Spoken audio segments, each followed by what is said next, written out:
Say You Will. Written by Ailurea. Read by Tycho Dragon. Fandom Voltron Legendary Defender. Relationship Keith Shiro. Summary. Keith is determined to be the most supportive best friend that Shiro's ever had, even if that means helping Shiro plan his marriage proposal to someone else. T-minus 182. Can you hear me okay?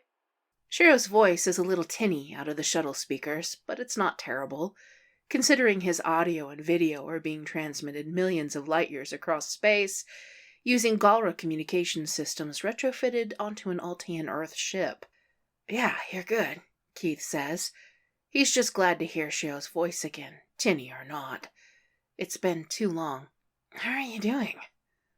Good, Shiro says. Excited that I finally get to talk to someone. He rolls his neck and shoulders a bit at the last sentence, which is basically an eye roll in Shiro speak. He's just too polite to actually do it. Due to bandwidth constraints during their 6-month journey to and from New Altea, each crew member of the IGF Atlas was allowed one personal call per movement to an individual on a pre-approved list. Shiro's first request for Keith to be approved for his list was returned with an angry red, "Legal family only." Keith was already off-planet with the Blades, but that didn't stop him from calling the direct line to the Garrison Admiralty to ask them what the fuck they thought they were doing, sending the captain of their billion-dollar alien hybrid spaceship out there without being able to talk to a single person off that ship just because he didn't have family left. What a shitty way to be reminded that you're alone. After Keith's tongue lashing, the garrison amended the requirement to allow individuals who weren't part of the legal family, as long as they went through all the checks, to be granted the requisite security clearances. It still seemed like bullshit to Keith. It's not like being family guaranteed the same thing as a security clearance did, but at least it made things easier for him, seeing as he was already up to his cowlick in security clearances. Shiro submitted the request again, and it was approved immediately. Now they're here.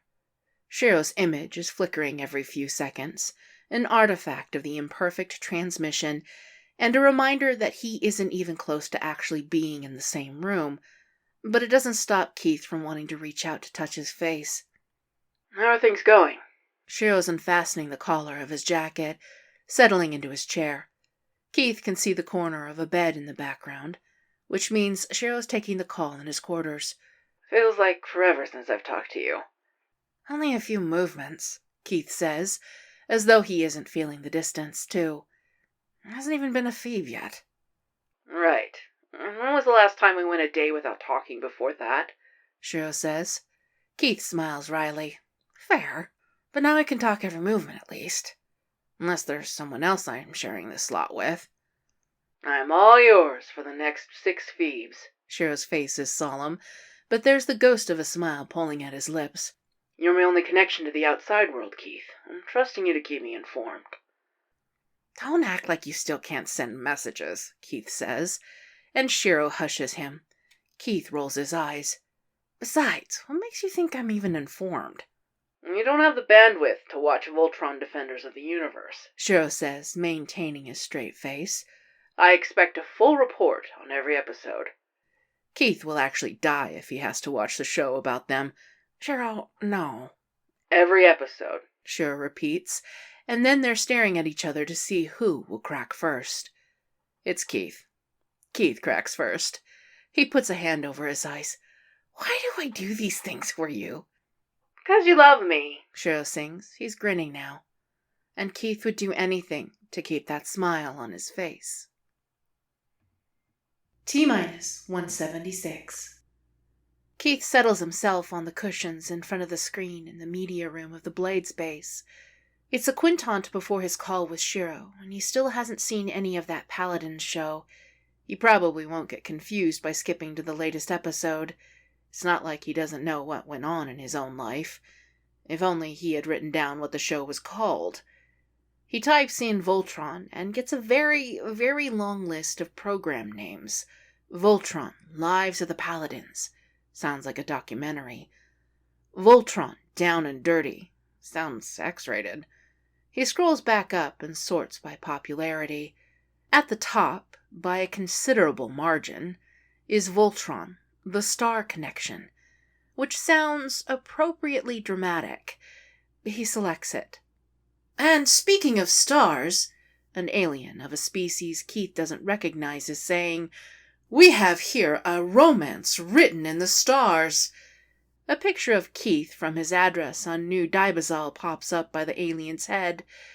This is definitely the wrong show. Keith pulls up the list of programs again, but the show keeps playing in the top right corner of the screen. As we all know, after Voltron's disappearance, the Red Paladin's been working as a senior blade, alongside this unexpected face. An image of Aksha appears beside the image of Keith, and Keith stares in horror. Hadn't they said the word romance earlier? Yes, that's right. Insiders say that there's romance blossoming between these two unlikely allies. Some of these details are too steamy for the air, so be sure to check out our holomag with new information published daily. For now, let's hear from an anonymous source. Keith turns off the media system. This is why he doesn't watch TV. T-175. So, Kenksar says, leaning against the doorframe. You and Aksha, huh? Keith stares blankly at him. I have no idea what you're talking about. Kenksar holds up a datapad, showing the header, Voltron, the Star Connection, and the same pictures that Keith saw on the show the quintant before. Half cut off as a headline, Blade Insiders tell all Red Paladin and his general... Now, Keith says. Kenksar flips the datapad around and scrolls a bit. They spend many late nights together on the bridge. It's an open secret around the headquarters that they're together. Now, Keith says again, and tries to decide if someone on base is having too much fun, or if this publication is lying out of its ass. Are you calling this incredibly informative holomag a liar? Kenksar says. Yes, Keith says. Too bad, Kenksar taps the screen. Pretty much everyone in the universe buys into this as the most reputable source for all news Paladin, you know. Keith can feel his eye twitching. You're joking. Really not, Kenksar says. He scrolls down further. It says here that you eloped 4 decaphoebes ago, while we were on the Trader Moon. You can't deny the truth. Keith shakes his head and doesn't even dignify that with a response. At least he can be reassured that no one on base will buy into it. And they don't. But Keith had forgotten that the Blades love information as a tool of both subterfuge and bonding. He realizes his mistake when he goes to dinner that night. He sits with Aksha, Zethrid, and Izor. They're still figuring out their place with the other Blades, and Keith's open acceptance of them helps the others feel less wary. His mom sits down across from him and immediately turns to Aksha. Given our close relationship, I believe it would be prudent for you to begin referring to me as Mother. Fucking seriously? Mom! Aksha spears her food with her fork. Perhaps that should wait until after our public ceremony. Her voice betrays no emotion. We wouldn't want people getting the wrong impression.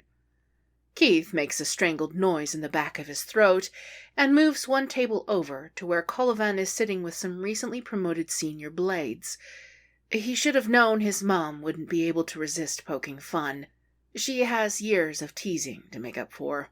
Colivan eyes Keith as he sits down, then looks back at the table where everyone is undeniably smirking. Keith's hackles rise. Colivan turns back to him, face impassive. Lover's tiff? Keith stares at him for a long moment. Colivan's face doesn't change. Keith stands up again. Fuck it, he's calling Shiro. Keith, Shiro says when he picks up the call, and he looks surprised, but pleasantly so. You're early tonight. The Blades are being... He trails off and makes a vague motion with his hand. It explains nothing, but Shiro makes a noise of understanding anyway. Because of the news. What news? Shiro says, and Keith could cry. The Atlas doesn't have the bandwidth to let anyone watch any of the space programs, and of course Shiro's too good to end up anywhere on the HoloNet where he'd run across trashy space gossip mags, which means he knows nothing and will know nothing. Keith's life is fucking blessed. Fake news, Keith says. It's dumb. And I'm glad you don't know it. Also, don't ever read or watch Voltron the Star Connection. It's garbage. We can't watch anything here anyway, but I'll keep that in mind. You're my best friend, Keith says sincerely. My best friend in the entire universe. Don't ever change. Okay, Shiro says, eyes confused, but he's smiling. I'm glad I'm your best friend. I am too. Keith wants to cringe at how fondly it comes out, but it's Shiro. He won't hold back. He can't. He smiles and settles in for the night. But just so you know, I am never watching TV again. T-minus 160. The news about Keith and Aksha finally dies down. Not because it's been disproven, but because there's a new item of interest. Keith's been keeping an eye on their lies out of mainly morbid curiosity, which is why he's lucky, or unlucky, enough to see the new hot story before anyone else can try to talk to him about it. It's Shiro. Shiro and a man alone behind the wing of a shuttle late at night, heads turned towards each other, kissing. It hurts. It hurts in a way that Keith can't describe, and he tells himself to be reasonable, to consider the source, but even then it doesn't help. Voltron, the star connection, might lie, but pictures don't. T-minus 158. It's very common for people to fake images, Aksha says on their way back from a rescue mission. It's without context, but they all know what she's talking about because Keith has snapped at everyone who's brought it up. Keith turns to Kengsar, who's fiddling with his datapad in the back seat. Was it faked? Kengsar glances between them. Didn't look like it, he says slowly, but I didn't look that closely. Keith turns back, giving Aksha a see look. It's fine if he's found someone. You don't have to pity me. He won't say he's not upset, because he is. But maybe if he says, it's fine, enough times, that will become true too. T-minus 156. Keith's communication with the other paladins is much less regular, but it isn't infrequent. And it mostly comes in the form of longer messages back and forth, because no one else can be bothered trying to coordinate schedules. While Keith's replying to a message from Pidge, he thinks about asking her to take a look at the picture. Then he decides against it. He doesn't need the pity. T-minus 154. Hey, Shiro, Keith says. Shiro hums in question.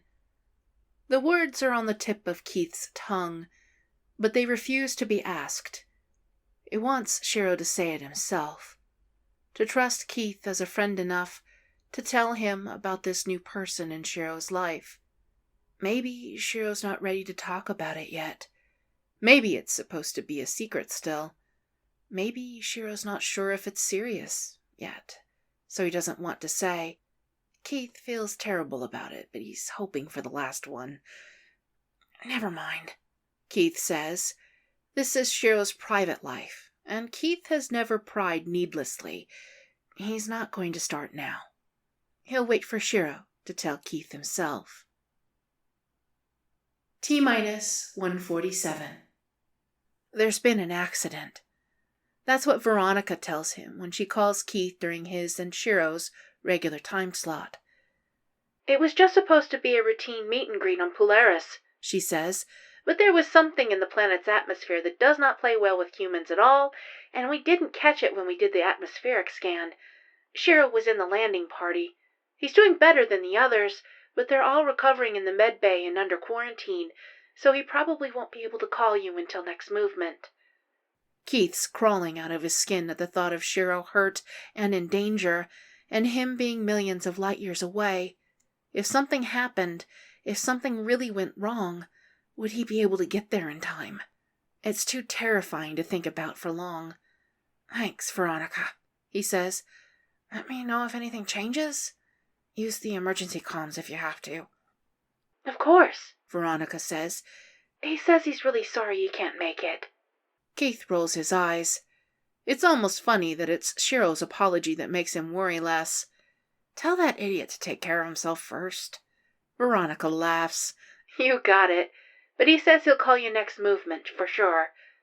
I'm looking forward to it. T-142. Pictures are released on Voltron, the star connection from the incident, taken by what must have been a member of the Polarisan delegation. The first shows the backs of the Atlas crew as they head back to their shuttle. Shiro has an arm slung around someone's shoulders, helping them walk.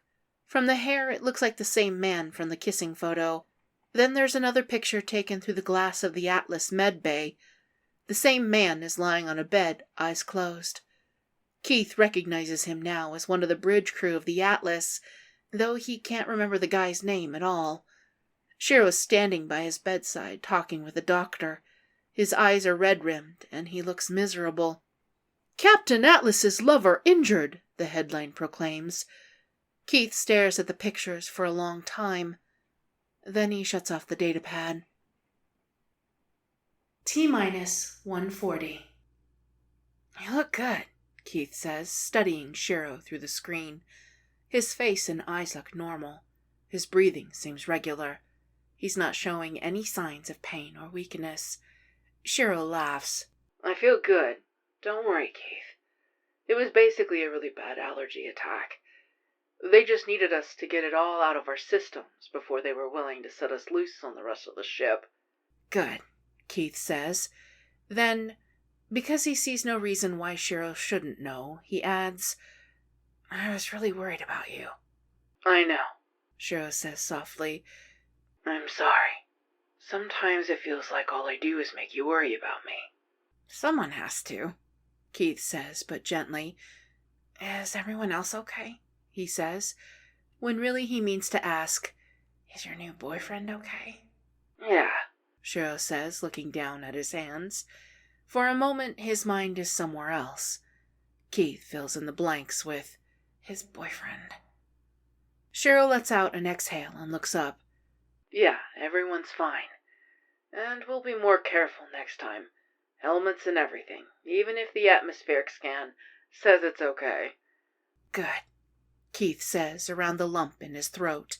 "That goes for you too," Shiro says, pointing a finger at Keith. "Don't make the same mistakes I did." Keith smiles lightly. "No promises." For the second time, Keith's fallen hopelessly in love with his best friend, who happens to be in love with someone else. Forget trying to learn from Shiro's mistakes. Keith still hasn't even been able to learn from his own. T-110. Time passes. Shiro and the mystery man's relationship continues to grow. Keith continues to pretend not to be overly affected, while saving every screenshot and piece of photographic evidence he comes across for reasons he doesn't want to think about. And now there's a compilation video of their best moments. Multiple shots of the man standing at Shiro's shoulder as they visit different planets, leaning down and whispering in his ear while Shiro listens attentively. Shiro putting a hand on the man's shoulder and smiling. Another view of the incident on Polaris, showing the man coughing and falling over, and Shiro immediately catching him by the waist. The video rewinds and zooms in on Shiro's arm, reaching out in slow motion, accompanied by a crescendo of violins. Every week they talk, and every week Shiro doesn't say a word about any of it. Keith can't decide if he wants him to or not. T-98. The end comes quickly. "Hey, Keith." Shiro's voice is hesitant, which Keith hasn't seen Shiro hesitate to tell him something in ages. Not since it had all ended. Not after what they'd been through. The dread chills him. "What's up?" Shiro stares at his lap for a moment. Then he looks up, but not completely. He's nervous. "I need some advice." "Okay," Keith says slowly. The advice giving is usually the other way around. "I'm not sure how helpful I'll be, but I'll try." "Would you say you're romantic?" Shiro says, and Keith nearly sputters in confusion. He didn't think he had any expectations for what Shiro was going to say, but he definitely didn't expect that. Keith says, images of Shiro and his maybe boyfriend flipping through his mind. He pushes them away. Don't think about it. Be a supportive best friend. Answer the question. "I guess, with the right person? Wait." He puts his hands on his head. "Just to get things straight, you want romantic advice? From me?" "Nothing straight about it," Shiro says with a dopey smile, and Keith only has himself to blame for that one.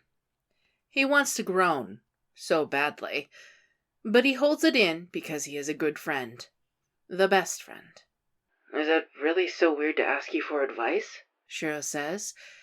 Keith would not label himself as giving good dating advice. What's even considered good dating advice? What's even considered dating? Shiro has to know that Keith's about as good at romance as he is at identifying when a conversation with Lance is about to go off the rails, and he should abandon it before it's too late. That is, he sucks at it. So Shiro must be coming to Keith not for his expertise in the realm of dating, but because of his status as a certified best friend, given their extensive history. This mystery man who entered Shiro's life in the past few Phoebes is clearly important to Shiro, which means Keith needs to stop moping over what could have been, and instead needs to be the best fucking certified best friend that Shiro's ever had in his entire life. "I really don't think I'm going to be very helpful," Keith says.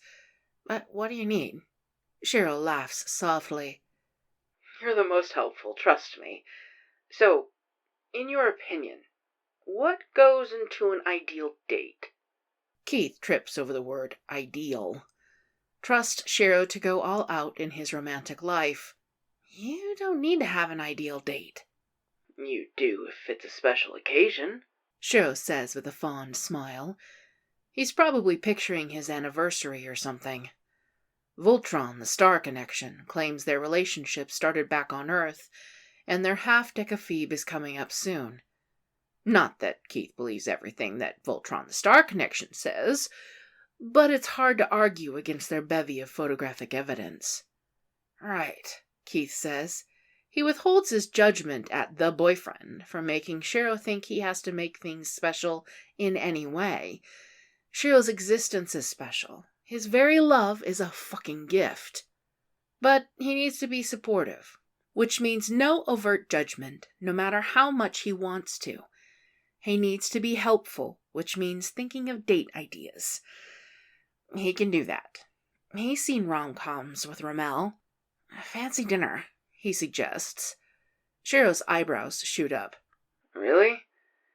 Your ideal date is a fancy dinner?" Keith frowns. Shiro had asked for an ideal date, not Keith's ideal date. But still, what? I don't look like I want to be wined and dined or whatever? "I think the or whatever answers that question for me," Shiro says wryly. His lips are puckered like he's trying not to laugh. Keith rolls his eyes. "You should probably ask someone else," he says. "You know I'm not good at this kind of stuff." "Who else would I ask?" Shiro says. Keith hesitates. He's the only one off the ship that Shiro can really talk to, thanks, Garrison. And Keith understands why Shiro wouldn't want to talk about this within the crew. No such thing as a secret on a ship. Even more reason for Keith to get his shit together. "Come on, Keith," Shiro says. "Indulge me? There's no right answer. I just want your opinion." Of course he does. Keith blows out a breath and thinks, I guess if I'm having an ideal date with someone, I'd really enjoy just being with them, you know? So probably something more private, just the two of us. That makes sense, Shiro says, chin on his fist and eyes blinking past the screen in thought. What about for something more public?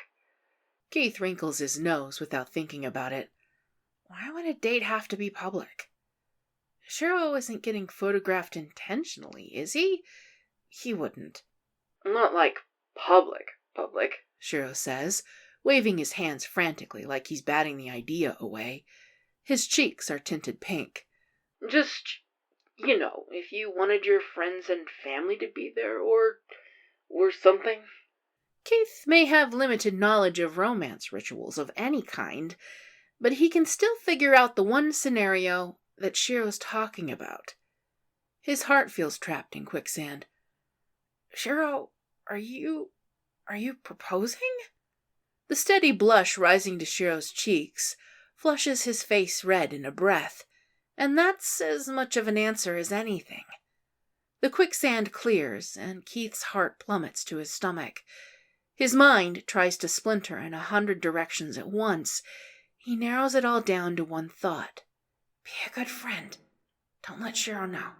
He clears his throat and scrambles for some semblance of normalcy. If you're going to do it publicly, it's polite to give the guy a heads up first. Shiro laughs, and there's some relief there that Keith is gratified to hear. Noted. And you better make sure he'll say yes, or it'll be really embarrassing for you, Keith goes on. Shiro's still grinning. He wouldn't embarrass me like that. You sure about that? Keith mutters. Keith. Right. Be supportive. How would he want a proposal to look? He's never thought about it, really. He lets himself fantasize for a minute that he's the one Shiro's proposing to. Where would it be? What would he say? Look, Keith says, if you want your friends to be there, it's because you want to share a special moment with them. I know people always do it at a fancy restaurant or whatever, but strangers don't need to be a part of it. It should be more, intimate? Like at home? Or somewhere else there isn't a lot of people. Got it, Shiro says, tapping his chin. How many people do you think is right for an audience? I guess there shouldn't be too many, if you don't want to make a spectacle of it. Keith shrugs. That depends on you. I guess I'd only want the people closest to me, my mom and Colavan, if they could be there. The Paladins, Allura, Koran, Ramel. How many is that, 9? With the Space Wolf... Shiro looks lost in thought again. That helps, he says. Thank you. Hey, Keith wants to reassure him, to ease the worry from his brows, even if it hurts him to do it. He sighs. Look, Shiro, don't worry too much, all right? I'm sure it'll be perfect, no matter what you do. Yeah? Shiro's got a little hopeful smile on his face. Keith's always been a sucker for that smile. So you approve? Of course, Keith says, and he's struck again by that urge to reach out and touch Shiro through the screen, to feel his smile and know that his happiness is real. Always. T-minus 91. Keith spends a miserable movement pretending nothing's wrong and failing miserably at it, judging from the number of people who look like they want to give him hugs. The only one he caves to is his mom, and even then he doesn't tell her everything. He suspects she knows, anyway. He expects Shiro to mention something about it during their next call, but he doesn't, and it's all conversation as usual. Keith almost wants Shiro to talk about it. That way, he can't pretend it never happened. T-minus 77. Keith didn't have to worry. Shiro starts talking about it again, but in random spurts. I was thinking about what you said, Shiro says. Should the proposal be in front of everyone? Maybe it makes sense to do that in private, too. I think it'd feel more personal if it were private, Keith agrees. Also, he's pretty sure he'd be invited to said proposal to celebrate with Shiro, and selfishly, he doesn't want to have to see Shiro's declaration of eternal love to someone else happen live. Yeah, Shiro says, thankfully. Yeah, you're right. He hums thoughtfully, then says, So, tell me about the mission you were just on. T-minus 70. What do you think about cake? What? Like, for dessert afterward. Cake is celebratory, right? Isn't the cake part for the wedding? It could be both. Do people even like cake enough for that? Keith, do you not like cake? No, I don't. Why, do you like cake? Not really. So then why are we talking about cake? So that's a no to the cake. That's a no to the cake. T-minus 56. Okay, serious question. Shiro says. Engagement ring designs. Do you guys even wear engagement rings? Keith says. Shiro rolls his neck and shoulders. You can just roll your eyes at me, Keith says. You won't hurt my feelings. Stop, Shiro says, but he's smiling. Come on, what do you want me to propose with? A ring pop? Fine, Keith says. What kind of designs are you looking at? Let me send you a message.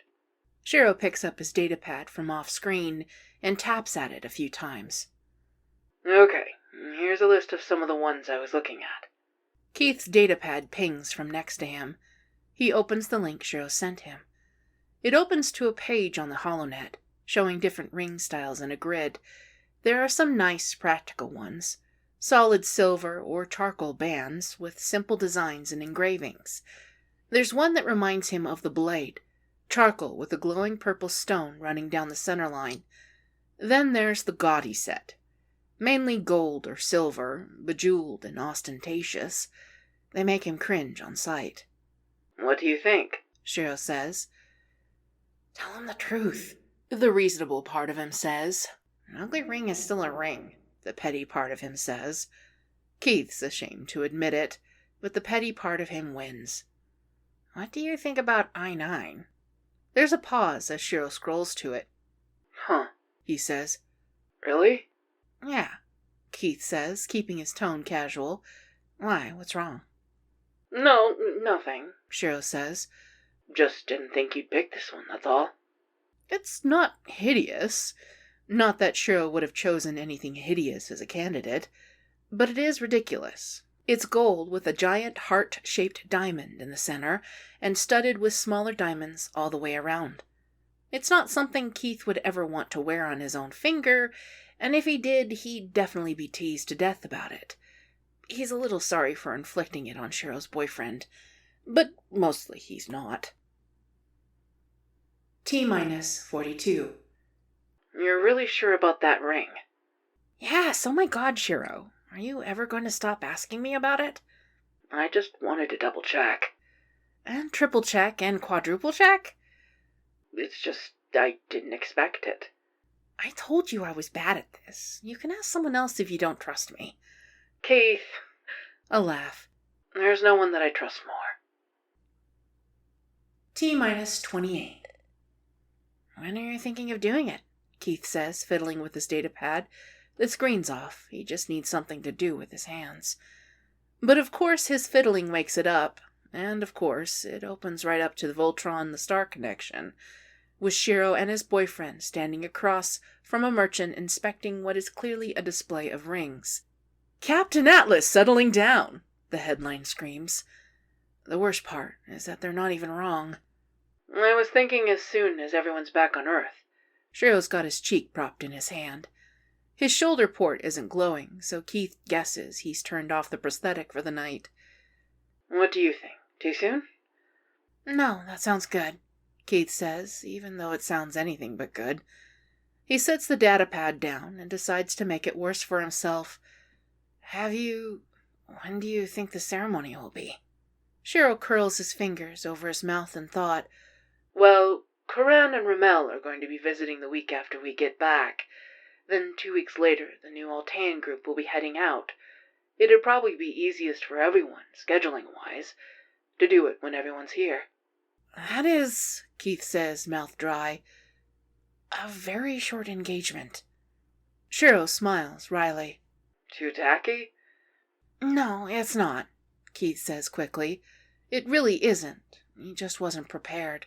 He'd thought he'd have a few months of coming to terms with it, at least. That's just going to be a lot of planning in a really short time.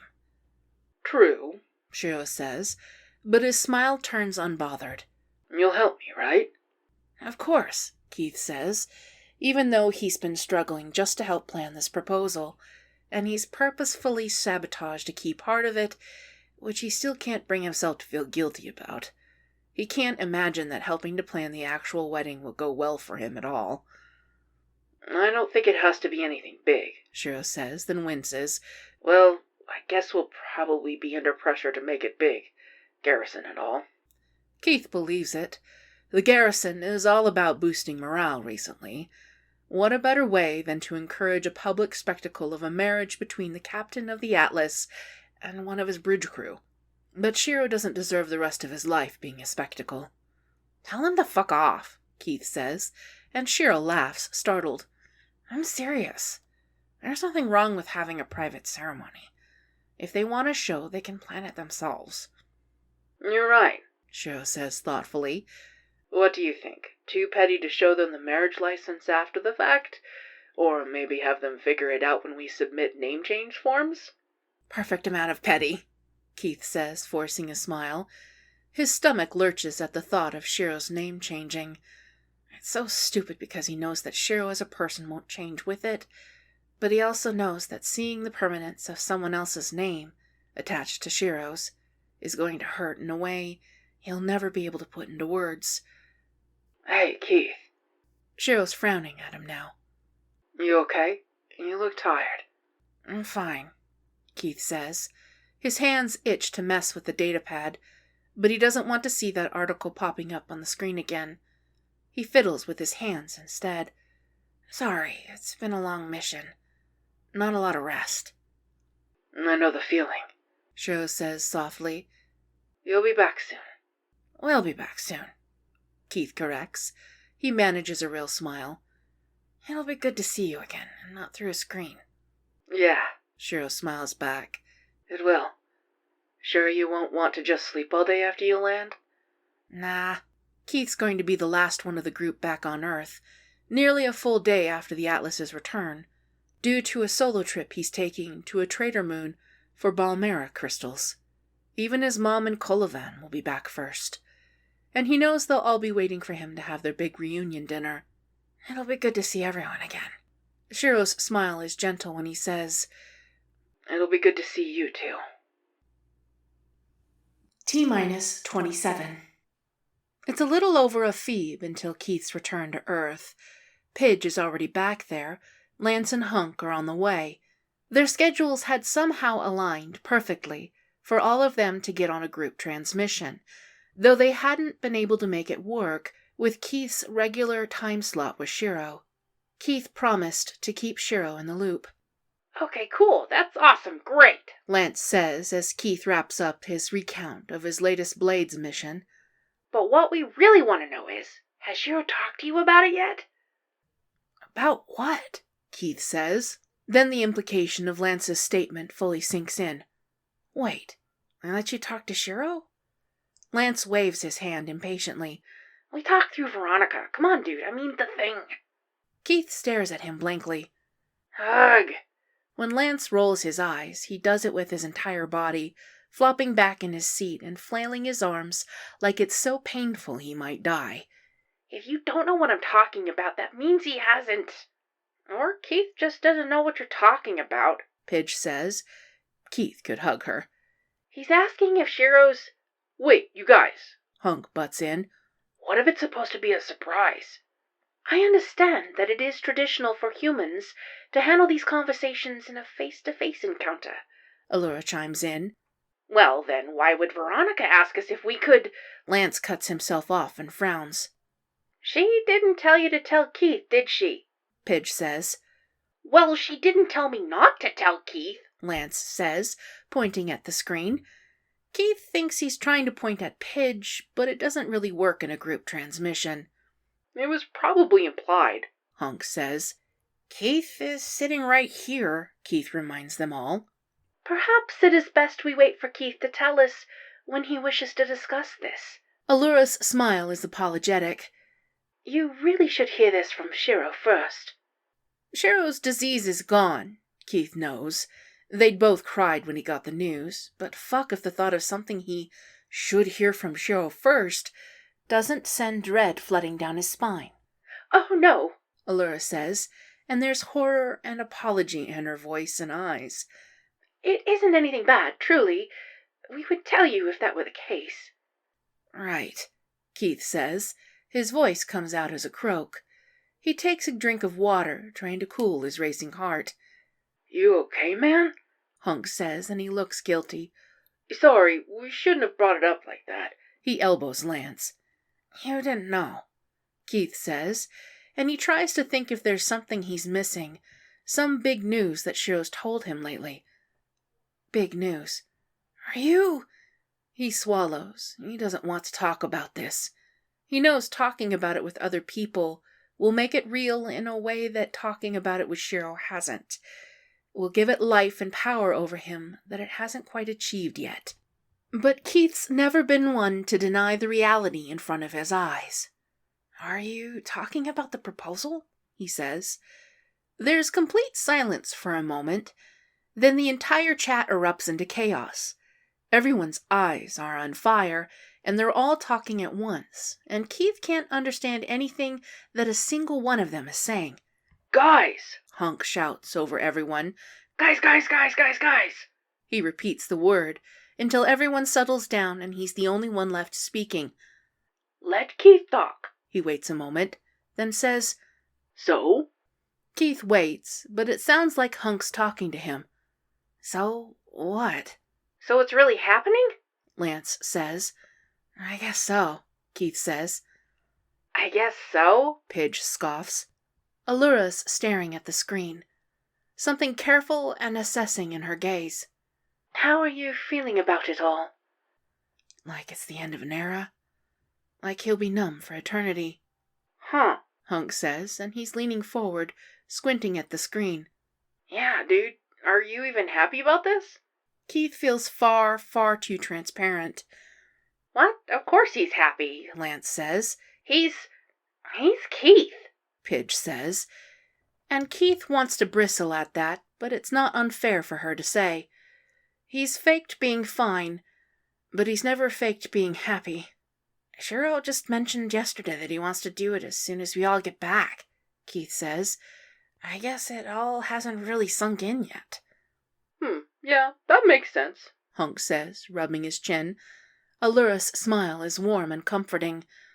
Take your time, and we're all here for you if you'd ever like someone to speak to. Thank you, Keith says, meaning it. I don't really have a lot to say right now, though.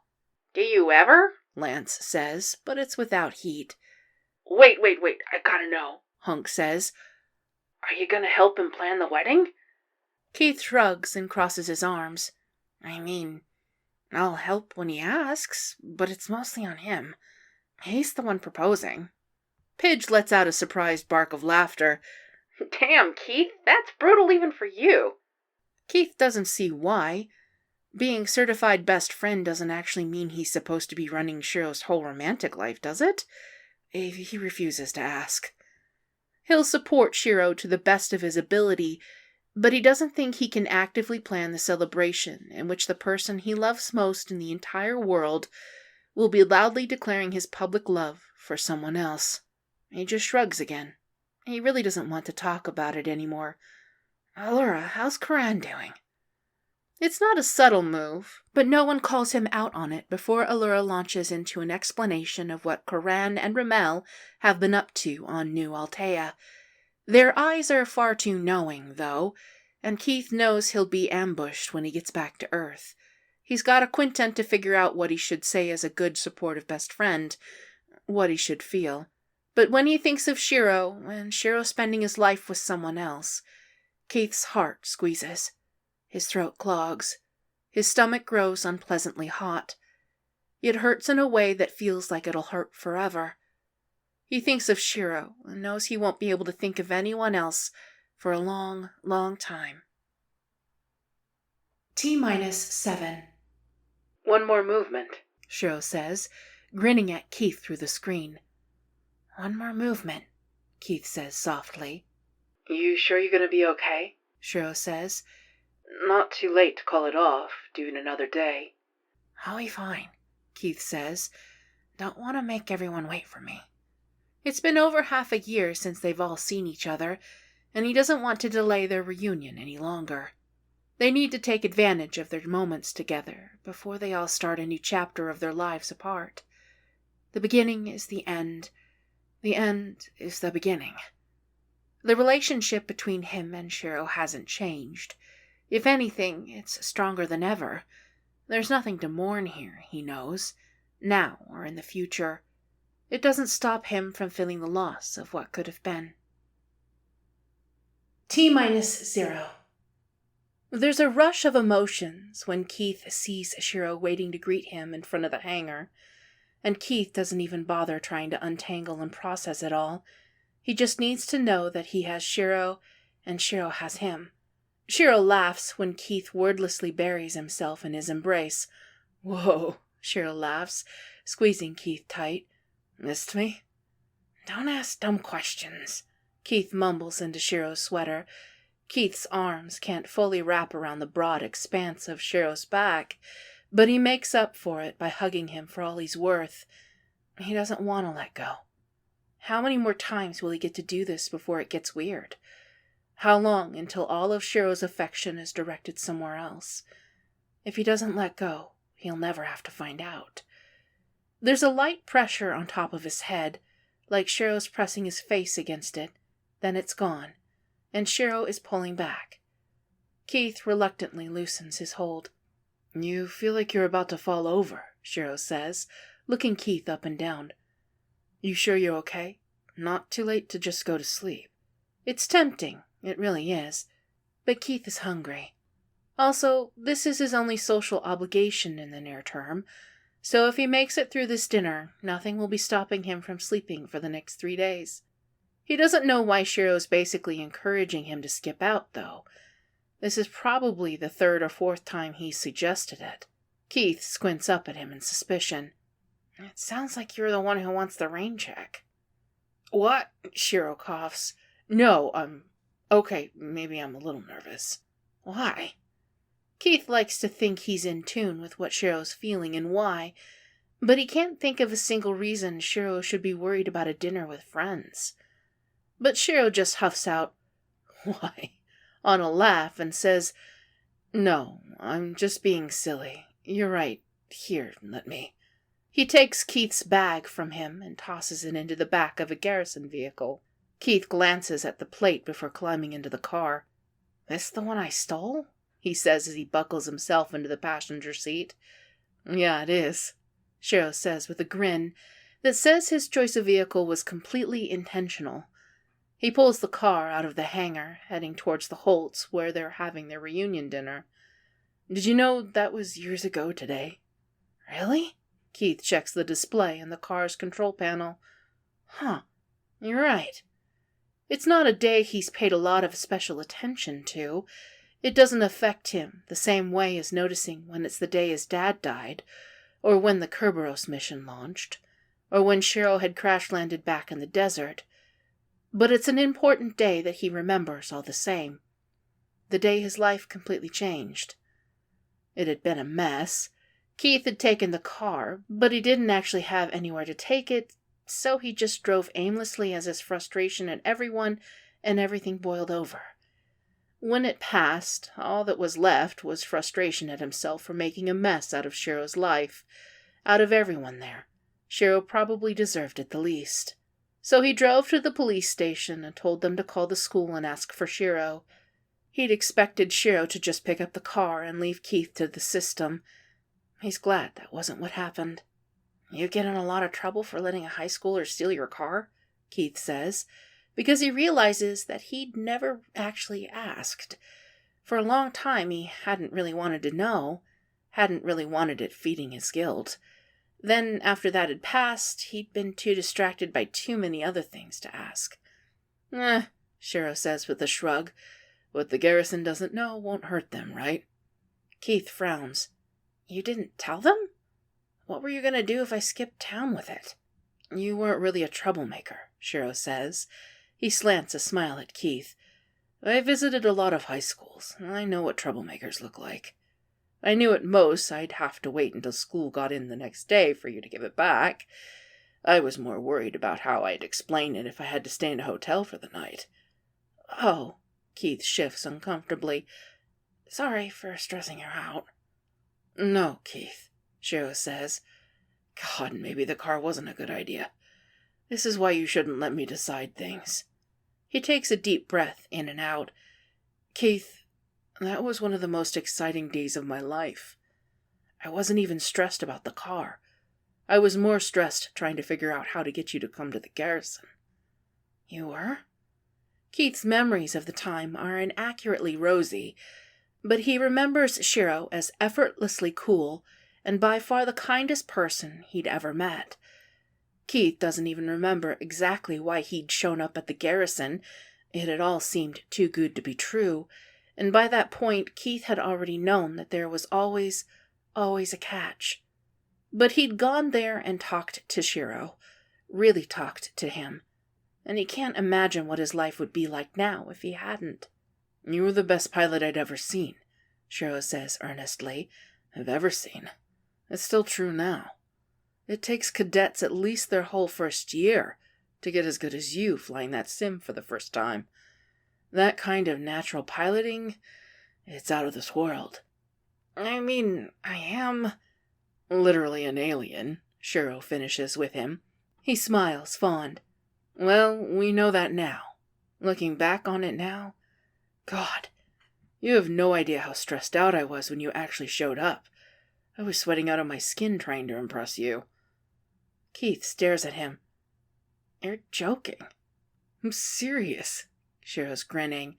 I figured if you thought it was cool and the ships were cool, I could convince you to come. I was ready to spend the next year pestering you if I had to. Why try so hard for me? Keith says. He'd always thought he'd just been another of Shiro's recruits, one that had clung so hard that he eventually grew on Shiro enough that they became friends. He doesn't think he was worth all this special effort from the get-go. You mean aside from the fact that you were amazing? Keith rolls his eyes, but his heart is warm and pleased. Yeah. Shiro's quiet for a moment, the silence of their voices filled by the crunch of gravel under tires. When other people give up on you enough times, he finally says, when they tell you enough times that you don't deserve a chance, you start to believe it. You start to self-sabotage. You ruin it for yourself before someone else can take it from you, because you think it'll hurt less that way. I saw that happening with you, and well, I wanted to stop it. I was a total stranger to you. I didn't know if I'd be able to make a difference, but I had to try. The way Shiro's talking about it sounds like he's speaking from experience, from a place of empathy that's hard to fake. Did that happen to you too? Kind of, Shiro says, finger-tapping the steering wheel. No one else thought I'd make it, but my family always supported me. That gave me the strength to believe in myself. But it would have been amazing if someone who was doing exactly what I wanted to do had seen me and validated me, and told me that I had what it took to get there. So when I saw you, I don't know. All I could think was I wanted to give you the kind of support I'd always wanted for myself. Oh, Keith says. Thank you, he says, knowing those 2 words aren't nearly enough to encompass all that he feels, knowing that Shiro thought he was worth all that before they even really knew each other. He swallows. I wouldn't be who I am today without you. I could say the same, Shiro says warmly. He parks the car on the curb in front of the Holtz's home. I wouldn't even be here today if it wasn't for you. Thank you, Keith. Shiro's hand is resting on the gear shift, and Keith reaches out to touch it briefly. Gratitude and reassurance and love all in one. Then he turns and climbs out of the car and heads up the driveway to the Holtzes. He's just up the porch steps when Shiro stops him with a hand on his arm. Keith turns and comes face to face with Shiro's chin. He blinks, then realizes Shiro's still at the bottom of the steps. "What's up?" "Keith," Shiro says. He takes a deep breath, and his next words come out sounding rehearsed. "When we first met, on this day all those years ago, I couldn't have imagined everything you'd come to mean to me. Love, can't even begin to describe it, but it's the best word we have. I love you. I can't imagine the rest of my life without you in it. I don't want to. Keith." Shiro drops to one knee, and he has a ring box open in his hand, with that horrible, ridiculous ring inside it.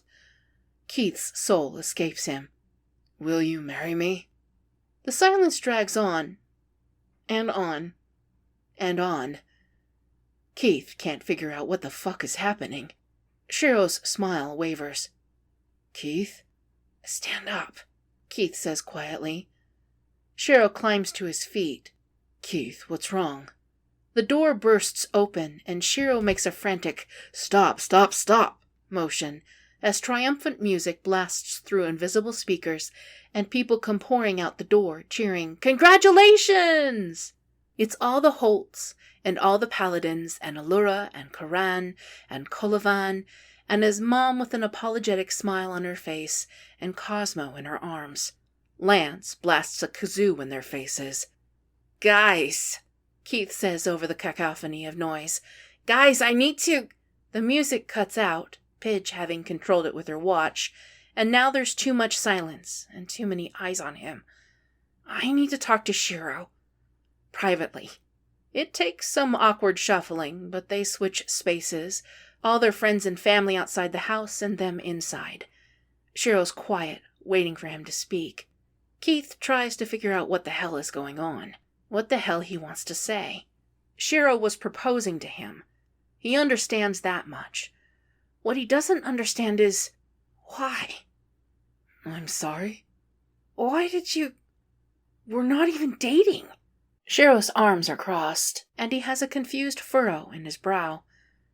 "I mean, I think we're a bit past that point, aren't we? People date to figure out whether or not they want to spend the rest of their life with someone. I already know I want to spend the rest of my life with you. I already know there's no one else I'd rather spend my life with but you." "I mean, it's the same for me," Keith says, caught off guard by Shiro's sincerity. "Oh, good." Shiro's beatific smile is back. "You had me worried for a second there." "Stop smiling, I'm still confused," Keith says, and Shiro's mouth pulls neutral, but his eyes are still undeniably pleased. "What happened to your boyfriend?" "Boyfriend?" The genuine confusion in Shiro's tone is all Keith needs to know, that he said the wrong thing and the stupid holomag has it all wrong. He knew it was garbage. He knew it. "Never mind," he mumbles. "No, wait," Shiro says. "The whole time you thought I was proposing to some other guy?" Keith shifts and crosses his arms defensively. It's not so unbelievable. Shiro's a fucking catch. "Maybe." "Keith." Shiro's voice is, for once, more exasperated than fond. "Who would it even be?" "People were saying it was your comms officer." Keith, no," Shiro says. "Not even close. And who are people?" Keith mumbles the name of the cursed holomag under his breath. Shiro waits patiently. "Voltron, the Star Connection," he relents. "Didn't you tell me not to pay attention to that junk?" "They had pictures," Keith argues. Shiro's lips purse. "Show me." "I can't show you. They're in like 100 different articles." The words come out before Keith realizes how much it reveals of his obsession, and he cringes. Shiro just sighs. "Come on, Keith. I know you have them all saved." "You do not." "Do you?" Keith looks away. Maybe? Shiro makes a beckoning motion with his fingers. Gimme. Keith stares, unimpressed. Shiro's fingers beckon, more insistently. Keith. Jeez, Keith mutters, pulling out his datapad and opening up his folder of shame. At your age already. I'm 6, thanks, Shiro says as he takes the datapad. Keith watches his face as he flicks through the images, some confusion, some flashes of recollection. Nothing fond, though. Nothing like how Shiro'd ever looked when he'd shown pictures of him and Adam on his phone. I'm sure you figured it out, Shiro says, lowering the device, but these are all completely out of context. It was compelling at the time, Keith says. They do know how to spin a story, I'll give them that, Shiro says as he hands the datapad back. But you really believed it, even after you told me not to? It's not like they had pictures of me and Aksha. Shiro raises his eyebrows. What about you and Aksha? Nothing, Keith says. It comes out maybe too defensively, but he's had to put up with enough on that front for a lifetime. You're the only person I've ever loved, all right? Oh my God, Shiro, stop doing that with your face. Shiro is straight up preening, his smile so wide it could burst. Sorry, he says, but it seems no matter how hard he tries, he can't wipe the smile from his face this time. I love you too. It's always been you. It all makes so much more sense. Why Shiro never mentioned his boyfriend. Why Shiro kept asking him for his opinion on the whole proposal. Why his friends were confused that Keith wasn't happier. Shiro clears his throat. He has the ring box in his hands again, open in front of Keith. So, now that that's all cleared up, is that a yes? Keith sighs and smiles. That's a yes. Shiro pulls the ring out of the box and takes Keith's hand with a gentle grip. He slides the ring onto his finger, where it wraps snug against his skin. How'd you know my ring size? Shiro scratches his chin. I, may have snuck measurements when we were all back on Earth last time. I thought I wanted to make it more of a surprise then. Uh-huh, Keith says, and he thinks maybe he should find that creepy, but he's still distracted by the thing on his finger. Somehow, the horror of a ring looks even worse against a finger. The heart is nearly the size of Keith's knuckle. The little diamonds sparkle ostentatiously. It's the gaudiest thing Keith's ever seen. You don't actually like the ring, do you? Shiro says. Keith can't bring himself to lie about it. It was a moment of weakness. Shiro huffs, and this time it's back to being more fond than exasperated. That's what you get for sabotaging my proposal. Keith glares at him, but it's not like he can argue against that. He just has to shut Shiro up instead. I'm going to kiss you now, he says.